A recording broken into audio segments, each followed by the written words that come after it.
So, first of all, it's one of the reasons why people come to this center is to lessen their stress.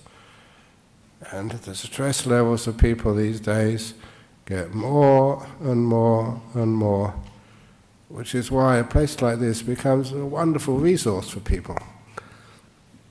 And there's two ways in which people can overcome their stress and their worry.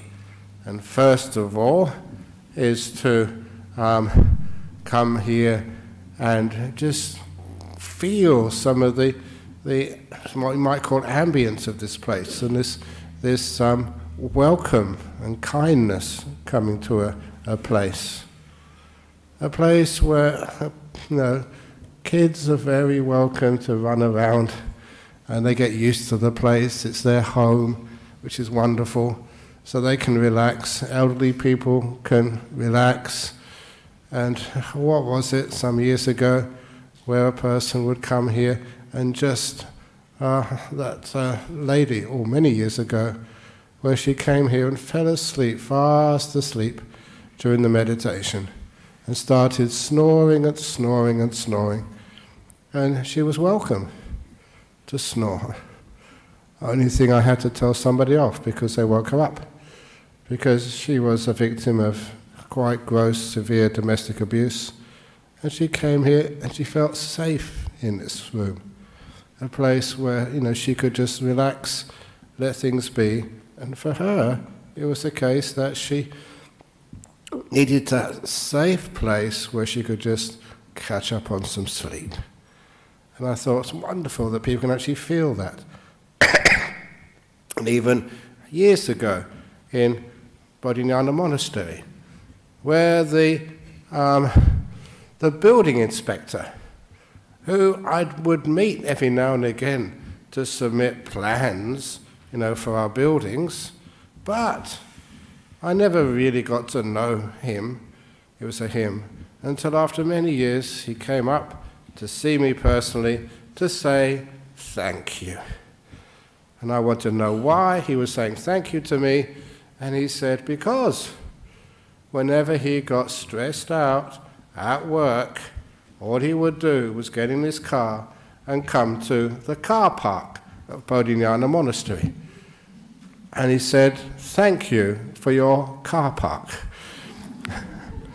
Because even there, it was a place where he could feel accepted, relaxed. No one was going to go and talk to him and try and convert him or do any sort of really aggressive stuff like that. He just felt it was a peaceful place to be.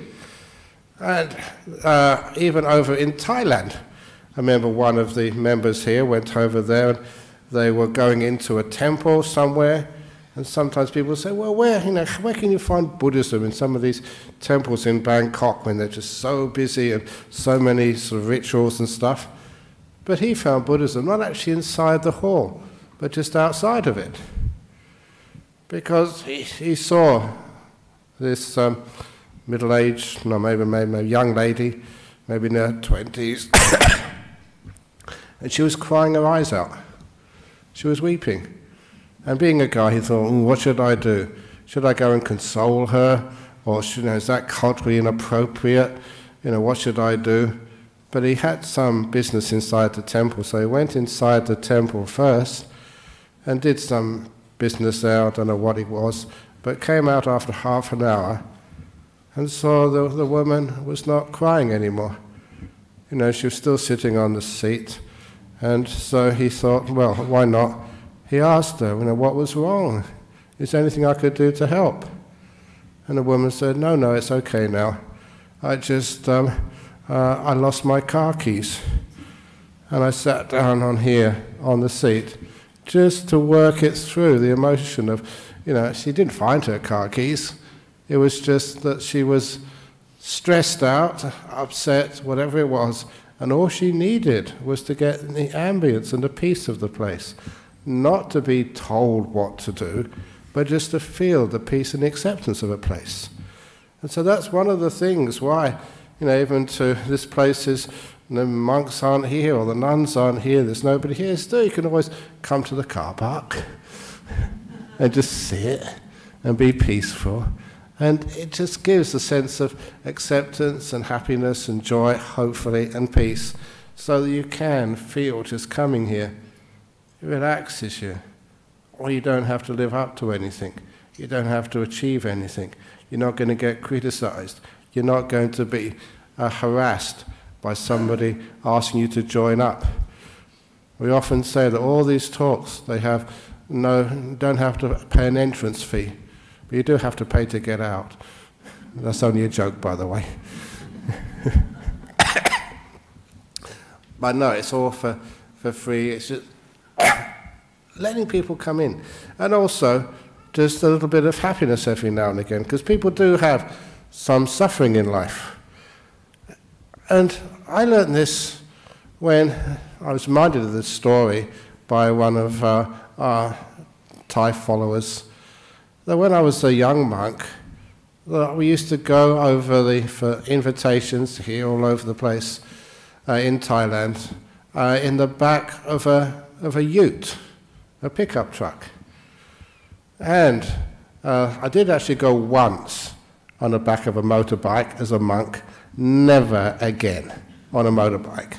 Because you know what happens? You can imagine these robes and a motorbike. Once they pick up any speed, the wind gets inside of them and it balloons up. And I always thought I was going to fly off, because like a big balloon. But fortunately, I managed to hold on just. So never go on a motorbike with loose robes like this. But anyway, on the back of a truck, the old utes, they would have like a cover on it, a metal frame over which was draped a tarpaulin. And that was the place where you'd sit in the back with all the other monks going to this or that ceremony. And number one, it was really dusty. At least the tarpaulin would keep off any rain. And these were those days where the roads were all just dirt roads with lots of potholes. In fact, because there was lots of potholes, that every time that truck, that ute, hit a pothole, what would happen was the ute went down and I would go up and hit my head on the metal frame. And that really hurt, especially because I've got no padding. So you hit your head really hard on this metal again and again and again. And this was getting too much. It's really hurting. And I noticed that when any of the Thai monks or Laotian monks, whenever they cracked their head on one of these, the metal frame on which the tarpaulin was covered, when they hit their head, they never sort of grimaced, they never swore, they laughed. And they must have been hurting as much as I was, but they were laughing at the pain. And I thought, what's going on here? And because scientists before, so I used my science, my Western sort of logic, to actually think of explanations and theories why when Thai monks hit their head, they laughed. And my first theory was they must have hit their head so many times that they were brain damaged. But of course, that wasn't the case, because they were really nice monks, they're very smart. And so then I thought I couldn't understand. So what do? You do experiment. Western culture, do an experiment, find out. So I resolved that the next time I hit my head, I was going to laugh instead of swear. I'd always swear in English because the Thai monks couldn't understand me, I thought, but they did. But anyway, when the next time I hit my head, I laughed. And I discovered an amazing theory. You should get the Nobel Prize for things like this, because it's actually practical. That when you laugh, when you hit your head, it hurts much less. And if you don't believe me, get the person sitting next to you to hit you on the head. Better not do it here, I'll get in trouble with insurance. But you can see that just one's attitude towards sickness and pain changes many, many things. It does actually hurt much less when you laugh. So this was where I started to understand the relationship which we have with the stress of life. If you complain, you get more tight, more stress, and of course it hurts much more. And this is explained by that simile which I've been saying so often about the tight guitar string. It's so pulled at both ends that a small thing hits it. And of course you react, you overreact, because you're so tense already. But if you're relaxed, the both ends of the guitar string are loose, at least as loose as you possibly can. Whatever happens to you makes hardly any sound at all. You've got what we call resilience, because not stress. So laughing tends to relax you. So just having an ambience, a place where people aren't shouting at you, and they aren't telling you to do this and to do that, making you even more stressed, that is very helpful in itself. So that woman who just sat outside the temple for half an hour, that released her stress enormously. You can know how that works. You don't even need to listen. You don't even need to be a Buddhist or be anybody. Just being here and relaxing to the max and know that you can do this. But of course, many people, when they come to these temples, they think, oh, what am I supposed to do? They're afraid of breaking some protocols. But the first protocol, the first rule, the first etiquette in any Buddhist monastery has to be kindness. Very good. Has to be compassion and learning how to make peace with things instead of fighting things. Out there in the world we fight and we fight and we fight. So, when I was meditating a few minutes ago, just, the cough. I don't fight these things. I don't make war with them. I'm not afraid of them. If a cough comes, ha ha ha ha. You laugh with it. You make peace with it. And then because you're relaxing your guitar string, for me, my vocal cords, you're really relaxing them. And you feel them relax, of course. Then you don't tend to cough. The irritation is being dealt with in a very amazing, interesting way.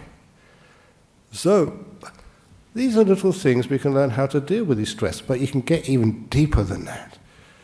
To learn how to, in the office, have you got someone in there in the workplace which gives you hell? The boss from hell? And if you do have a boss from hell, how do you deal with that? You learn how to make peace with the boss from hell. Learn how to be kind. Now I mention this as it's not just a theory. I know that somebody asked me just beforehand, can you sort of reading a Buddhist book about heavenly beings and devas? And I really thought, should I talk about devas today? Let's talk about things which you don't have to believe in, but which you can know for your own experience. Of course you can know devas from your own experience, but that's a totally different thing. Here, the devas are like heavenly beings. Here it's your life right in this moment. You're stressed. Why? What can you do with it? So of course, if you try and fight, how can you make peace? By having a war. People have tried that for so many times. The war which ends all wars. The aggression which will just put people in their place. Of course, it just makes more tightness, tension, more collateral damage. So instead, we have this beautiful way in Buddhism about making peace.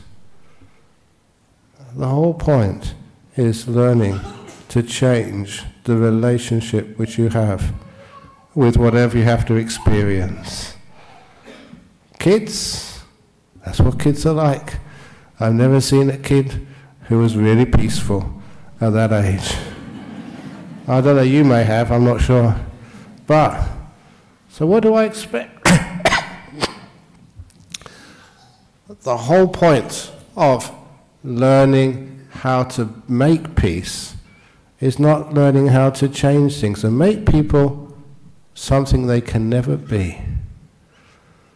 This is where we have this great, what's it called, the third noble truth of Buddhism, is actually if you try and want this moment to be something different, if you think of something perfection, some shoulds, some ideals, some it shouldn't be this way, we should just not allow any kids into the temple, we should not have any dogs in this temple, we should not allow Ajahn Brahm in this temple when he's contagious with a cough. We should have these machines I see in the airports where they actually just take your body temperature to make sure that you haven't got a disease. They should. But if we have all those shoulds, no one would probably be allowed into this temple. You're all wonderful human beings with many different faults, and many different... but every time you try and change those, to improve those, to make things different, that is called stress. Especially, maybe in your life you want to improve things. You may want to sort of clean up the garden, mulch everything, just wash all the dishes. Are you a perfectionist? If you are, you never find any peace, you'll just find stress, because this world is never perfect. Even my saying years ago that whenever you never do today what you can put off until tomorrow because you might die tonight. I love that saying, because one day you are going to die. So why do today what you can put off until tomorrow because you might die tonight? What about enjoying this moment today? If you go to the kitchen, you perfectionists, and you look and see how many dishes are dirty, need washing, how about looking how many clean dishes there are first? And if the clean ones outnumber the dirty ones, then quit while you're ahead. Why do I say that? Because one of the stories which I read many years ago, and I think I retold it in one of my first books, about the Japanese garden and the Zen Master. Zen Masters are usually really cool because they're totally almost off the planet in the way they do things. Totally, you can't understand them at first, but they tell a very good message. And this Japanese master, actually the young Japanese monk, was a gardener, and he made these amazing gardens, and his garden was one of the most famous in the whole of Japan. People would come from all over to admire just the balance of his garden. You just took one look at it and it was wow, it really sort of was an amazing work of art. So this old monk, an old meditation monk, came early one morning, but the garden was closed. It was only supposed to be opened in the afternoon. But anyway, the old monk, he climbed over the railings and hid behind the bushes. He wanted to find out the secret of the most perfect garden in the whole of Japan. And he waited, and then the gardening monk came out. And he sat and meditated to prepare his mind, just to get the clarity and the peace and the artistic balance in his own mind before he worked on the garden. And then he took these 2 big wicker baskets. In the middle of the garden was this very beautiful plum tree. And he went with those 2 baskets and picked up, one by one, every leaf or twig which had fallen the night before from the wind. And before putting them in the baskets, he would look at the little twig to see whether it had artistic merit. If it was the right shape or the right curvature, then he would put it in the good basket. If it was rubbish, he would put it in the rubbish basket. And the same with the leaves. Every leaf he picked up and examined it. And if he could make use of it, the right color, the right shape, he'd put it in the good basket, and the others in the rotten basket. It took him hours to clean up the garden of all the leaves and twigs which had fallen the night before. A couple of hours, and then he stopped. He put the rubbish leaves on the compost, and then he took tea. And after he took tea, he meditated for the most important part of the ceremony, of the making the beautiful garden. He took the basket of beautiful leaves and flowers, little twigs, and he placed them one by one in the garden, in exactly the right place, in exactly the correct orientation, so that they balanced, and the interconnectivity of the leaves and the twigs and the colors. Sometimes he'd have to pause and correct. He looked at it, and he'd move a twig slightly. Yes, that's it. I don't know if you've ever seen great artists at work, but sometimes great artists at work, we think they're just being just too picky. But really great artists, they can see the big canvas of the garden and know exactly where things need to be, just slightly changed. And after another couple of hours, he was finished. And he admired his work. Most beautiful garden in the whole of Japan, he thought. And he was about to open the gate to let the visitors in. But then the old monk came out from behind the bush. And he said to the young gardening monk, said, "I've been watching you all morning." And he said, "Your attention to detail is just so impressive. I've seen you just picking up all the bad leaves and the good leaves, separating them out and putting the good leaves. Look at that, that's amazing, Josh. Your artistic taste and talent is incredible." He said, "Your garden," said the old monk, "is almost perfect." And at that word, almost, you could see the color drain from that gardening monk's face. See his lips start to quiver, and he fell to his knees, and he said to the old meditation monk, "Oh, Master, Master, you've been sent by the Buddha himself to come and teach me how to make my garden even more perfect. Please instruct me. Please let your compassion flow. Please tell me your great wisdom. How can my garden be even more perfect?" And the old monks, by the way, never trust an old monk. He asked the old monk, and the old monk said, "Do you really want me to show you?" "Yes, please, don't hold back your great skill and wisdom." So the old monk strode right into the middle of the garden, put his hands, he was old but still very strong, around the plum tree, and shook the hell out of it. Twigs, leaves, fell all over the place, making a big mess of the garden. A whole morning's work destroyed. And that monk was so upset and angry, but imagine how he felt when the monk looked at his work with the garden a big mess, and then said, Now, that is perfect. So what is perfection? What is peace and lack of stress?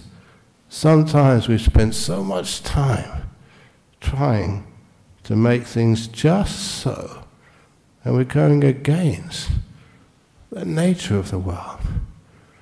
The nature of the world is a bit messy. Actually, sometimes quite messy. Doesn't mean we shouldn't try and tidy it up from time to time, but when you're aiming for perfection, you're just stressing yourself out way too much. So instead of looking at perfection as something out there, we learn how to make peace with things. To make peace when you swept the ground and a leaf falls on it, just where you swept. Ajahn Chah used to tell that story, I remember. He said, if you swept the path and a leaf falls on it, why does it stand out? It's because it's not entangled. It's not sort of confused with all the other leaves which have fallen down there. But if one leaf falls on there, you can really see it and get to know it and understand it. Because one of our problems in life is so complex, doing too many things, too many chores to be done, so we don't really understand just one thing, a simple thing, which is one of the reasons why hopefully you come to a place like this, and it is pretty simple. I don't know why people want to be complicated in life, because in simplicity you can actually see things. It's not tangled up like a big forest where there's so many different plants all over the place.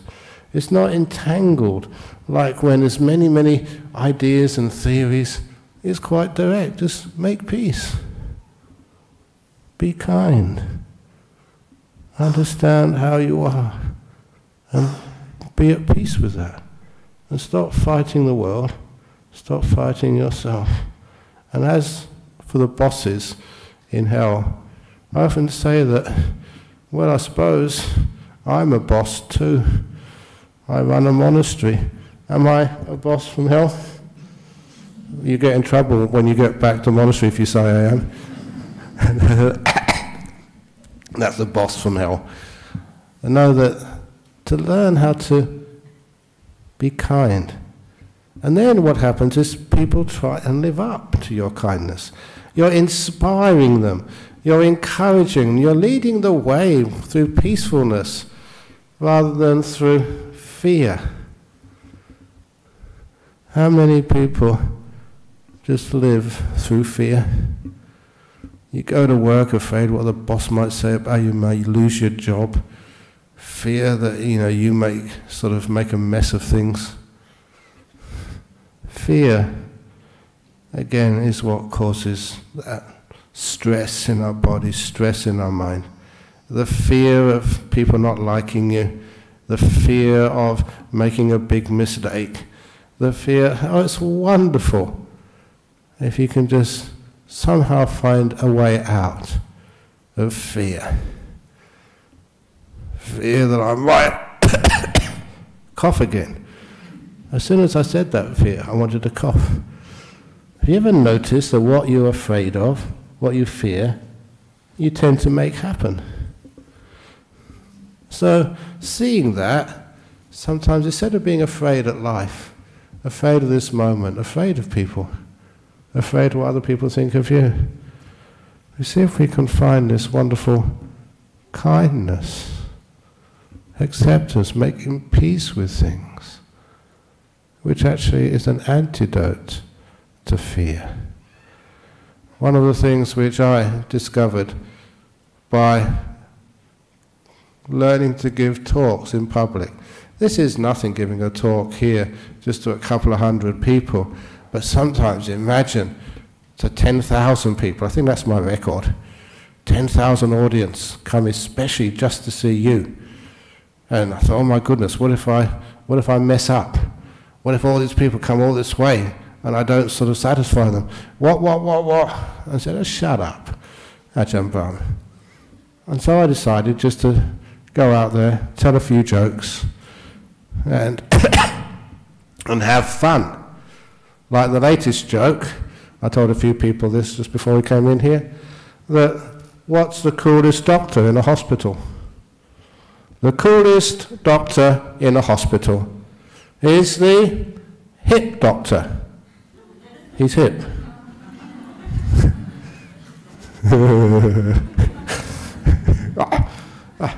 So I think that's funny. Other people don't, but that's how you overcome fear. Don't ever worry what other people think of you. And if you don't laugh at the joke, the least you laugh at your own joke.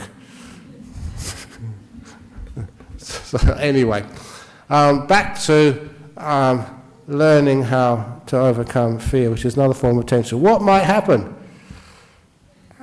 And that fear of what might happen is, don't worry, but what we say, be hopey.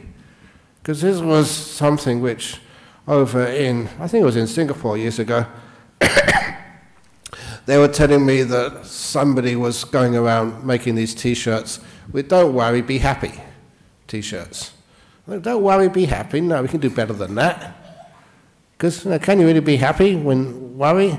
I said, no, let's go a bit. What is worry anyway? What is anxiety? What is causes you the stress in the future? It's thinking it's all going to go wrong. It's looking at the future with a negative mind. I'm going to fail my exam. I know I'm not going to do well. I'm terrible. I'm going to... whatever. Yeah, exactly. I'm glad that somebody laughed at my joke, even though it was delayed quite a bit. But looking at the future with a negative mind. And that is what we call anxiety, fear. But looking at the future with a positive mind is called being hopey. And I mentioned that word, and I wanted to actually get it in the front of a book title, but they said, no, don't put "don't worry, be hopey," put "don't worry, be grumpy." And where did that one come from? That one came from, is she here? No, she's not here this evening. From this lady who was just so fed up, trying to be happy, it was stressing her out. Do you get stressed out trying to be happy all the time? Trying to be healthy all the time? I'm not always healthy. I get sick too. But I still recall this time when I went to the doctor's surgery in Byford years ago, and I was sitting in there waiting for my appointment because I was teaching in jails, in prisons at that time, when one of the prison officers came in and he looked at me and he glared at me. I was just sitting in there waiting for my appointment with the doctor, and he said, this is verbatim, I remember this, he said, "I never expected to see you in here, because I'm supposed to be a monk, meditating, living a healthy lifestyle. I'm not supposed to be sick."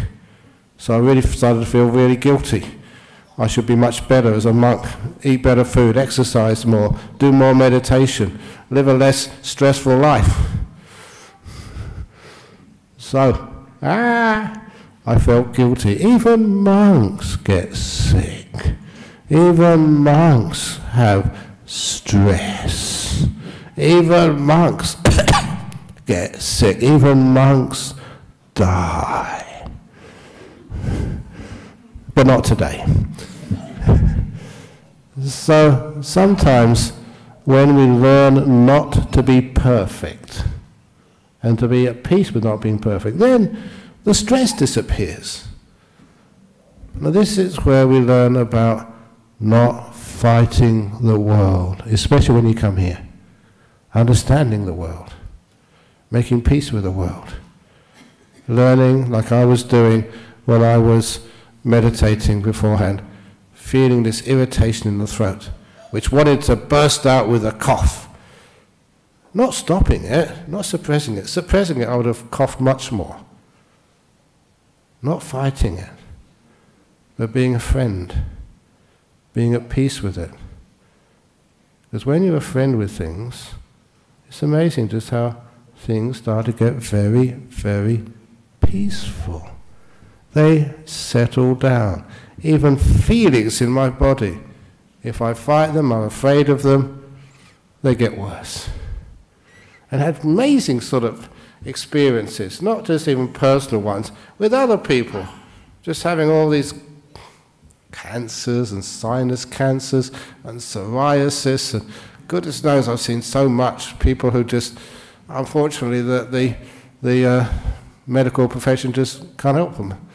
They run out of all of their possible ways, but finding other ways of making peace with things, being kind to them, relaxing them.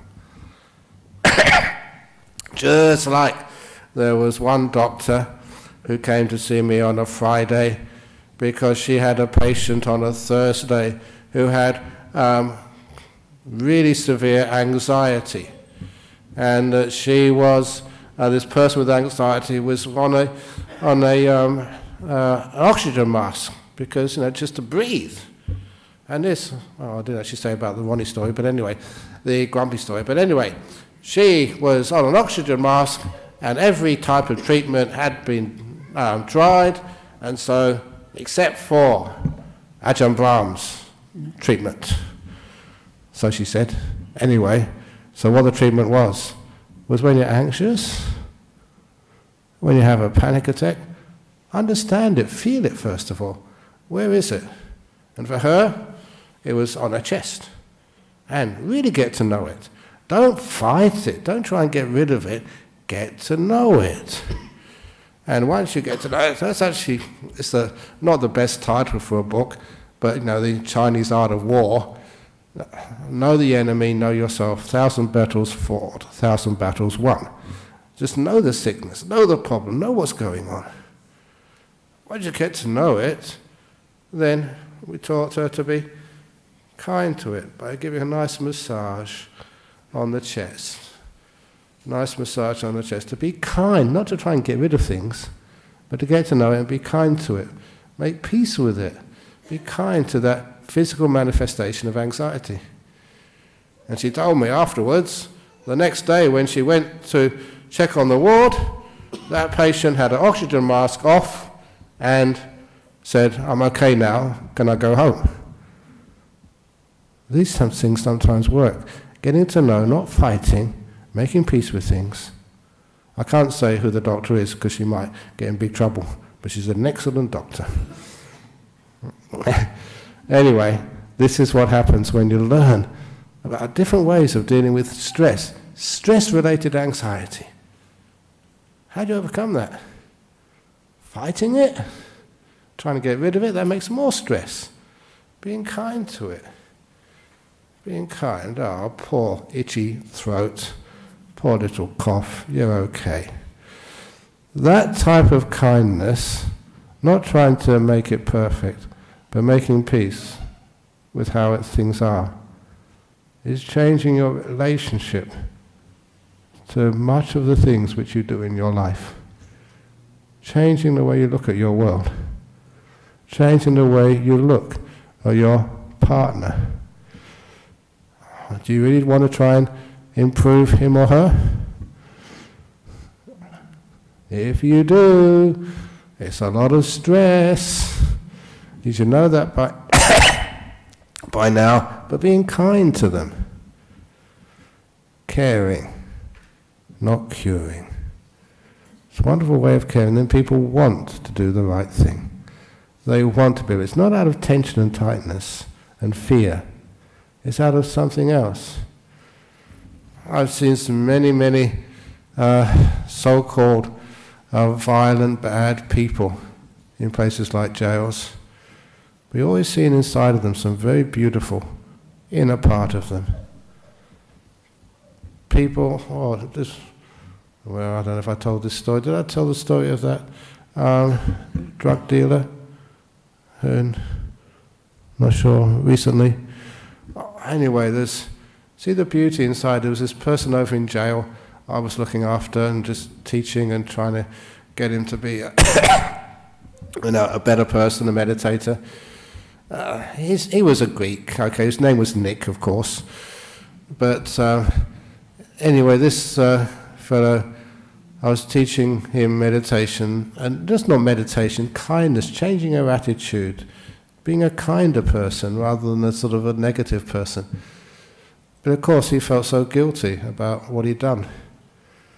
And one of the things which changed his life, it's a beautiful story, that I went early one evening to give the meditation class, and he grabbed me by the shoulder and he pulled me to the schoolroom in the prison. And in the schoolroom from the prison, there was all these cards and messages from one of the from these, I think, year 6s, year 7s. Because what had happened, and I can't really say where this school was, but really amazing. The principal of this school, deserves a medal. She had the courage to actually, when she wanted to try and protect her children from the drugs, which apparently, this surprises me, where in some schools you can get them when you're grade 6 or grade 7. It's even in that part of our school system, let alone later on we're in high school. And she wanted to do something to try and help or ward these kids away from getting involved in drugs, non-medicinal drugs. And so first of all, get a psychologist, professor, someone from university, someone from maybe from the police department. But her brainwave was to get 2 convicted prisoners, people who had been there, done that, and were suffering because what they had done. People who really knew what they were talking about and were still suffering the pain of what they had done. To get permission for them to go into this grade 6, grade 7 at school and teach the kids what drugs really do.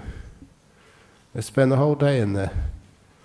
And of course what happens in many primary schools, the kids the day after in art class made all these little cards and messages for these 2 prisoners. And when Nick dragged me and showed me these messages, "Dear Nick, I hope you get out soon. When you do get out, please come and visit us. I'll never do drugs, not after what you told me. Thank you so much for telling us what it's really like. You were so authentic." They never actually said that, but that's what they meant, that we will never do drugs anymore. Please, please, thank you so much for what you did for us, telling us about what harm the drugs do.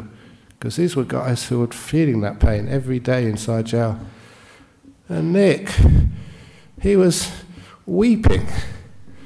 Tears were just right down his face. He'd done something useful, used his pain, his shame, and just his guilt to try and make use of his experience to help a few classes of kids resist the myth of pleasure from drugs. And I remember just seeing him, and actually I saw him, last time I saw him, I don't know where he is now, but I was in the Perth airport some years ago. It's amazing how much time I spend in Perth airport. Surprise, surprise. But when I was in Perth airport, I was waiting for another monk to arrive, and this guy put his hand on my shoulder, and I turned around and said, "Hey, do you remember me?" "Yeah, Nick, how are you going?" He was in a very nice suit. He said, "Fine." He said, "I'm doing really well, no more sort of drugs." And he said, and he stood with a big smile, "I'm still meditating every day. Promise, every day I meditate." There's a wonderful little story there, how, instead of feeling guilty, he made use of his knowledge to make sure that nobody else, and experience to make sure that no one else goes down a path like that. And of course, who could say it better than someone who had been hurt deeply? And I still remember those beautiful tears that sort of principle, good on you. I wish other people had the guts to do that. And just to realize that the best way is authenticity. And yeah, they're not perfect teachers of kids, they're in jail. And they've got a record of drugs. But how they could get a message across so beautifully, so well. So that's one of the reasons why that we don't punish or fight. We learn, we're kind, and that's the way we get healed. Those two prisoners got healed with the kindness they felt from kids. Even years ago, prison stories now. Years ago when I was visiting Fremantle Jail, when it was still a real jail with prisoners inside, and one of the old prisoners who'd been in there for 40, 50 years or something, you know what he said? These are things I remember. He said, that look around, all you see is grey walls. You see men. Very rare even see a female inside a jail. But he said what he really missed was seeing children, kids playing. He wasn't a paedophile or anything, but he just missed seeing young people, kids. And sometimes what that can do to a human being, not to see sort of kids messing around, babies, children, just life was just men. And maybe every now and again a woman, but they were just seeing just such a small part of life. He said that hurt more than anything else of his sentence. So anyway, sometimes we can be so cruel. And kindness, I think, could work much, much better. Anyway, so there's a little talk this evening on how to let go of stress so we can be peaceful and relaxed to the max. And if you'd have seen how I was coughing my guts out this afternoon going into the car, it's amazing you can give a talk, let alone a talk with hardly, well, maybe a few coughs here and there, but not that many. Sadhu, sadhu, sadhu. Sadhu, sadhu. Okay, so any questions, comments, or complaints? Any complaints you can give to the management.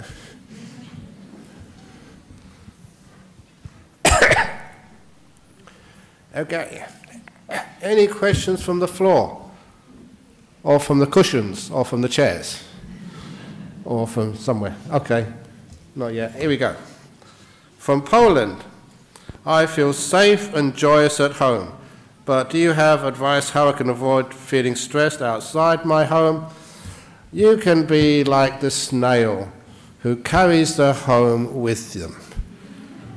Now, how can you do that in Poland? You can create this beautiful, like the bubble, which often I do. Whenever I really go to noisy places and I want to have a nice, peaceful meditation, I do imagine a bubble around me. Imagine a bubble, that's my little home. It's my little cave. It's only imagination, but you're peaceful and joyous in there. And so other people, yeah, you can see them through the window, but they're not actually inside with you. So that's your little bubble inside. Yeah, you can let a few people, nice people in there, but that becomes your home, which you can carry around with you.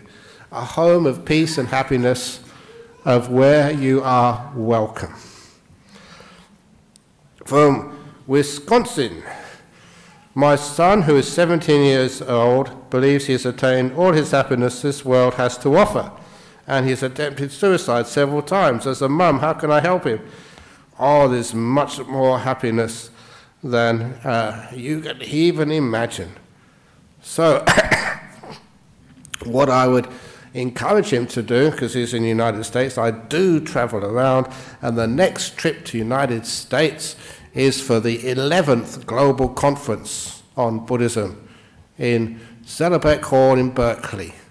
And there's even this one girl, Sarah, I don't know if she's listening, but, she was, I don't mind saying some of her stories, I think it's actually on the online, that she was, her father committed suicide, then her mother died a short time later, and then she was just really lost. And then someone said, look at Ajahn Brahm's talks. And she listened to one of my talks, and he said, it's okay. These things happen. Life is not perfect. And what I actually said and how I said it just really got into her. And so she is at peace with what happened to her. Her mum and dad both passing away. And so she has, because she sent a little video to the organisers, she has free tickets to get to this sort of conference. Actually, I think many people can get free tickets if they want them. But this is how you can learn other ways of happiness. There's more to life than 17 years of age. You haven't scratched the surface of understanding, wisdom, happiness, service to others. So that's in the end of June. From Lessen, Wisconsin, it's not that far. It's in the same continent somewhere. So from there to San Francisco. So, Lisa, send your son over to Wisconsin. From Wisconsin over to Berkeley, to the conference on meditation. I'd be very happy to talk to him and show him an even better way of smiling. Very happy to do that. And from Philadelphia, with all the tragedy in the world, especially acts of violent crime, how can we love unconditionally? Because there is violent crime, because all the acts of violence, that means we have to love even more unconditionally. Otherwise, if we hate, if we give revenge, it just gets worse and worse and worse and worse. It's because we don't love and forgive. Because people aren't kind. Because they expect too much from other people. Because people aren't respected. Because people feel afraid. Because people just overreact. So tight and so tense. Small thing makes them really overreact. Good old Mahatma Gandhi. See many, many thousand reasons to give my life for a cause, not one reason to take the life of another. Very beautiful. There are heroes in this world. Or that President Sadat of Egypt, who just, when a big war between Israel and Egypt, he decided, no protocol, he just got on a plane and just flew to Tel Aviv and made peace. He sacrificed his life, he was assassinated afterwards. It was worthwhile doing. Wouldn't it be wonderful if Mr. Trump just got on the plane and went to go and see Mr. Kim? Just the two of them. No prior arrangements. Just two people. Yeah, I live in hope. Sometimes people actually do these amazing things which change the world. Anyway, acts of violent crime, how can we love unconditionally? It's because there's so much hate in the world. That's why we have to increase our unconditional love and forgiveness. Otherwise, this world just spirals into more crime and violence and negativity. So anyway, there we go. Any questions from the floor?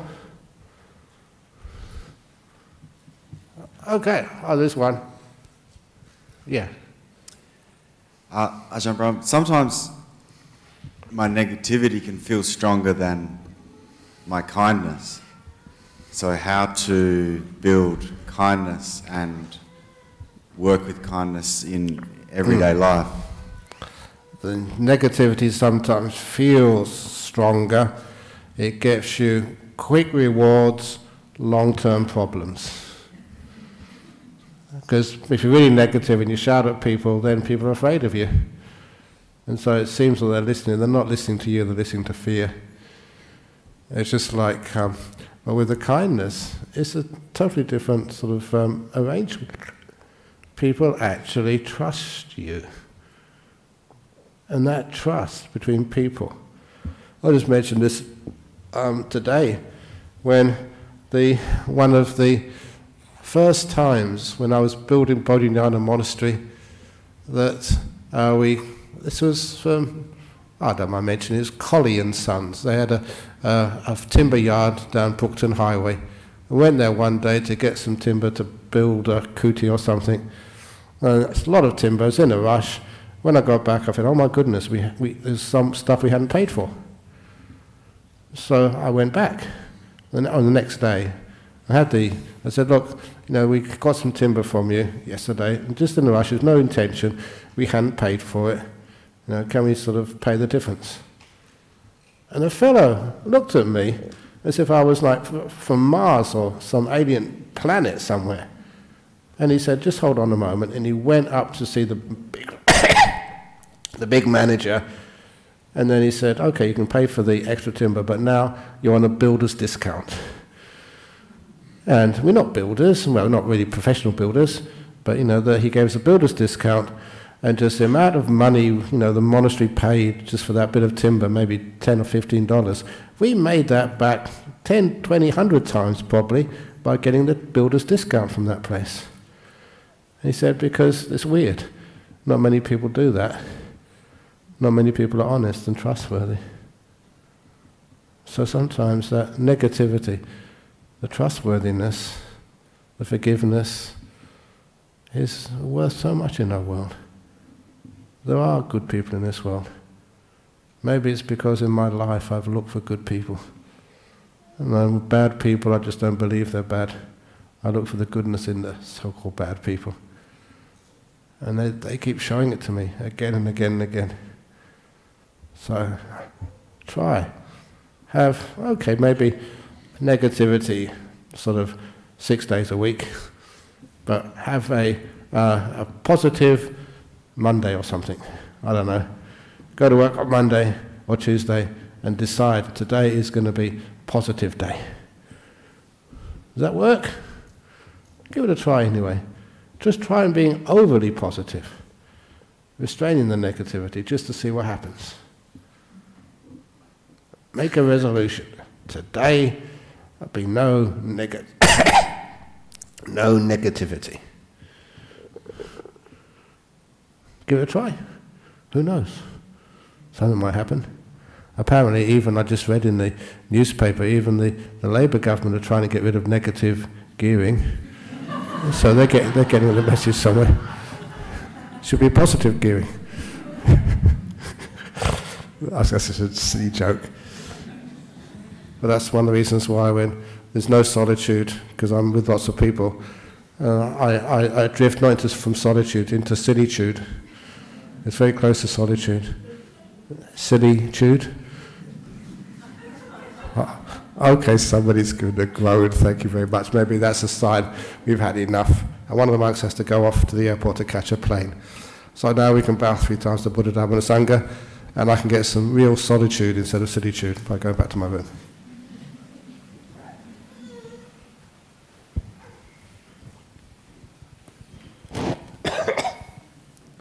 Arahang Sama Sambuddho Bhagava Buddhang Bhagavantang Abhivatemi Suakato Bhagavata Dhammo Dhammang Namasami Supatipano Bhagavato Sāvaka Sangho Sanghang Namami.